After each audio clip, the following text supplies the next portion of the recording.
Les Congolais doivent comprendre que l'Amérique est notre ennemi. Ah bon? La France, c'est notre ennemi. L'Angleterre, c'est notre ennemi.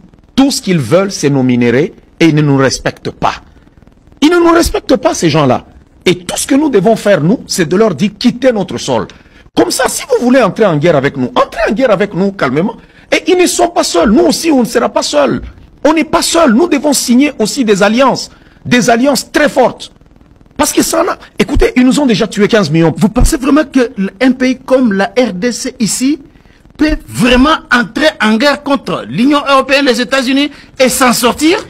On s'en sortira d'ailleurs très bien. On les a chassés au Niger. On les a chassés au Burkina Faso. Ils ont résisté au Niger. C'était scandaleux. La France a voulu résister. On les a fait partir. Chaque Congolais aujourd'hui est une arme. Chaque Congolais est une arme contre ces voyous-là. Chaque Congolais. Ce n'est plus une affaire seulement de l'armée congolaise. Mais chaque Congolais. Les 150 millions de Congolais sont une arme. C'est comme ça que les Américains ont échoué au Vietnam. Il faut qu'on conscientise notre peuple. Avant, les Congolais, c'était un peuple qui a beaucoup aimé l'Amérique. Le catch américain, les films américains, le ceci, le cela. Mais aujourd'hui, on se rend compte que l'Amérique est un État voyou. Ce sont des gens qui ne nous aiment pas. Donc, vous ne nous aimez pas, nous non plus, on ne vous aime pas. Mais pourquoi vous mettez ensemble, vous parlez de l'Amérique de manière générale ou des États-Unis de manière générale, au lieu peut-être de nuancer un peu en parlant des multinationales américaines ou françaises qui seraient impliquées dans l'exploitation illicite de nos minéraux. Si vous parlez de l'Amérique officielle, de la France officielle, ainsi de suite. Pourquoi vous tenez... Ce sont les officiels. Ce sont les officiels. Ceux qui ont fait le communiqué sont les officiels français et américains. Pourquoi ils ne peuvent pas juste dire sanctionner le Rwanda? Jusqu'aujourd'hui, nous attendons les sanctions. Ça ne vient pas. On en a marre de leur communiquer, qu'ils gardent ça pour eux. Nous voulons maintenant qu'ils quittent notre pays. Point barre. Pourquoi ils s'accrochent? On vous chasse.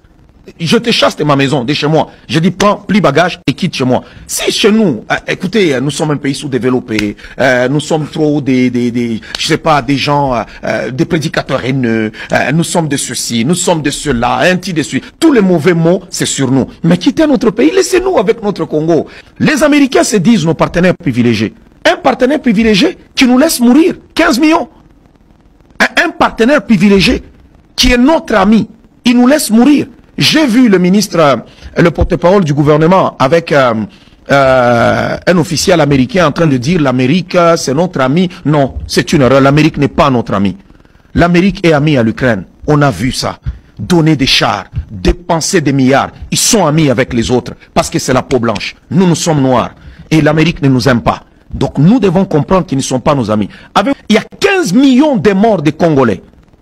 Pas une seule sanction contre le Rwanda. Mais tout s'identifie. C'est le Rwanda. C'est le Rwanda. On ordonne au Rwanda de sortir. On dit au Rwanda de sortir. Non, ce sont eux les parrains du Rwanda. Ce sont eux qui sont derrière Paul Kagame. Alors pour nous, nous aussi, nous devons les considérer comme des voyous. C'est des États voyous, c'est des États barbares. Ce sont des gens qui n'ont aucune moralité, parce que pour voir 15 millions de morts et croiser les bras, en tant que gendarme du monde, pour moi, de tels partenaires, je n'en veux pas. Je dis à toute mon église, on va aller assiéger les ambassades. Ah bon? On va être là, on va manger là, on va dormir là. Pendant combien de temps? Culte là. Le temps que ça prendra. Oh! Le temps que ça... Jusqu'à ce qu'ils partent. Soit la guerre s'arrête, soit ils quittent chez nous. C'est ça la solution de votre église pour mettre fin à la guerre? Soit ils arrêtent cette guerre, parce que c'est eux le M23. C'est eux. Et ils ont tous les mécanismes pour arrêter cette guerre. Ou soit ils quittent chez nous. Ils quittent notre pays. Ça veut dire qu'on ne veut plus voir leur ambassade ici chez nous.